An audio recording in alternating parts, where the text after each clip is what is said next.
A arquitetura dos Açores é facilmente identificada pela monocromia de duas cores dominantes. O branco, relativo à constituição da cal, esta massa que sedimentava as construções, e o negro da pedra vulcânica, que é uma matéria-prima que existe com grande riqueza nas novilhas dos Açores. E, efetivamente, este arquipélago de origem vulcânica teve sucessivas erupções e vulcões ao longo da sua história pré-ocupação do homem e depois da ocupação do homem, através dos movimentos das massas tectónicas da Cordilheira Central do Atlântico. A partir do século XV, os povoadores oriundos ou do continente português ou também de Flandres começaram-se a instalar nas ilhas dos Açores, Santa Maria, São Miguel, depois o grupo central e finalmente as duas ilhas do grupo ocidental, e foram-se criando pontos de sedimentação, de povoamento, de acordo com três características específicas. Os lugares onde havia mais água potável, ribeiras, os lugares mais soalheiros, e as zonas a sul foram aquelas mais escolhidas, mas também os locais menos ventosos, mais protegidos. Para esta construção dos povoados, naturalmente, os povoadores utilizaram a matéria-prima que era abundante nas ilhas, e esta matéria-prima era efetivamente a pedra basáltica de cor negra. Apesar de terem técnicas oriundas do continente português, a verdade é que a arquitetura nos Açores ganhou características especiais. E queria hoje destacar precisamente duas características fundamentais. E uma é aquilo que se designa como sendo o barroco açórico.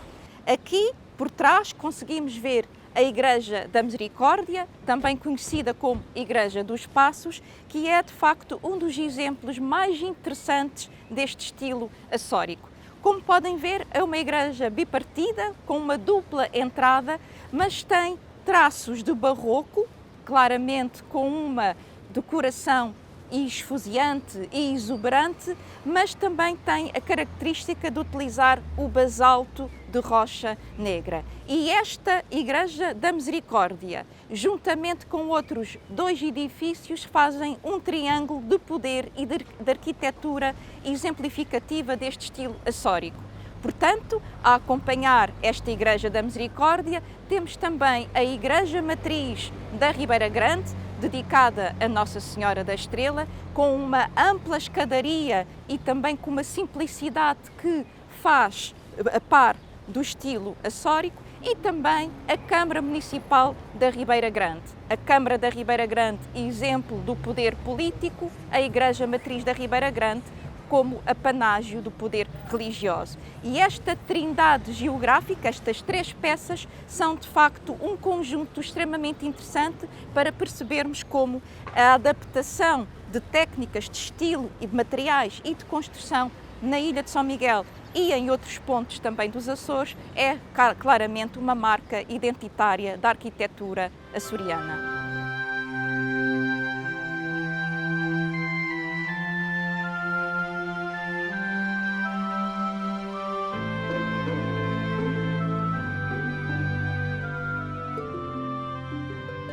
Aqui, a Câmara Municipal da Ribeira Grande é um dos exemplos muito interessantes do estilo açórico e, para além desta sua especificidade, tem uma construção e uma organização do espaço idêntica às demais câmaras municipais, Lagoa, Vila Franca, Ponta Delgada. Em Ponta Delgada, naturalmente, a Câmara Municipal localizava-se de frente para o poder religioso, a Igreja Matriz, dedicada a São Sebastião. As câmaras municipais tinham geralmente dois pisos. No piso térreo situavam-se as prisões. O primeiro andar era o local administrativo e da reunião dos vereadores. Claramente, estas câmaras municipais, símbolos do poder político e municipal, tinham claramente um diálogo com o símbolo do poder religioso, as principais igrejas dos locais. E Ponta Delgada tem a sua matriz invocada a São Sebastião. São Sebastião é o protetor das pestes e no arquipélago dos Açores estas pestes foram efetivamente muitas. Uma gravíssima na década de 1520, graça toda a ilha de São Miguel, com repercussões particularmente penosas em Ponta Delgada. E os moradores resolvem construir uma primeira ermida precisamente dedicada a São Sebastião.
Na Igreja Matriz de Ponta Delgada, um dos elementos de destaque é também a sua portada principal. Para além de ser um dos exemplos decorativos e ter o protagonismo de ser o principal ponto religioso da urbe de Ponta Delgada, este portão é um exemplo muito interessante da aplicação do estilo manuelino nos Açores. Como vemos, as portadas têm a conjugação do basalto, mas também a associação do calcário branco, e nesta decoração é possível identificar a representação do manuelino através de uma decoração onde predominam os elementos da natureza, nomeadamente marítima, conchas, búzios e outros animais, mas onde também é congregado elementos místicos e de certa exuberância, nomeadamente a questão das gárgulas. A Igreja Matriz de Ponta Delgada foi aumentando e ampliando-se ao longo dos tempos, foi criando novos altares, novas devoções e também do ponto de vista da sua pujança arquitetónica, há a destacar todo o trabalho dedicado ao comércio que caracterizava a zona onde atualmente se encontra a escadaria.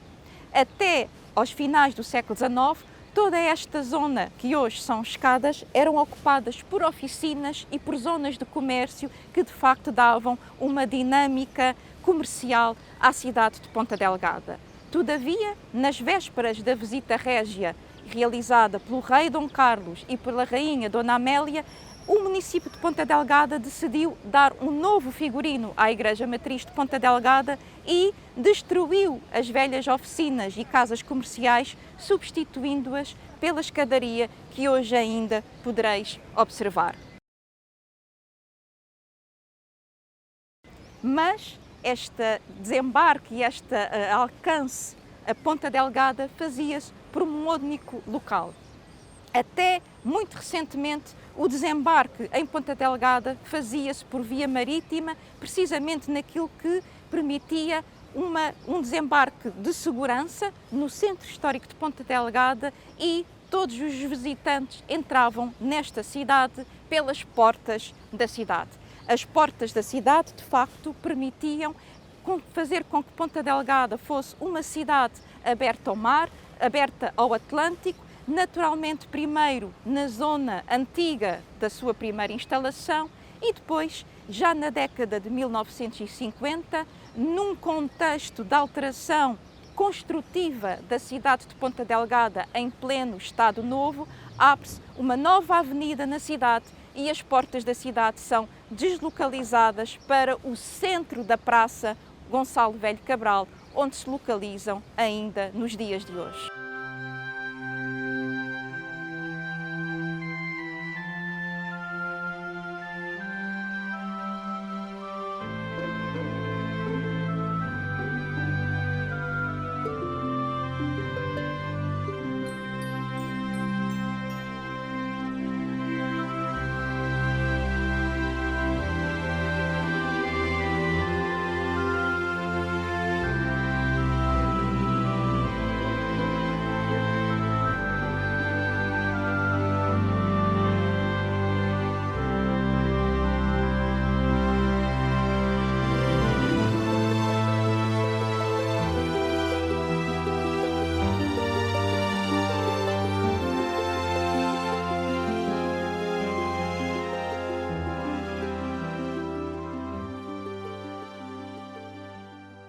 O estilo micaelense, um conceito identificado e designado pelo etnólogo Luís Bernardo Leite da Teide, que identificou traços específicos na arquitetura em São Miguel e que, de facto, mereceram tornar esta especificidade como algo identitário desta ilha.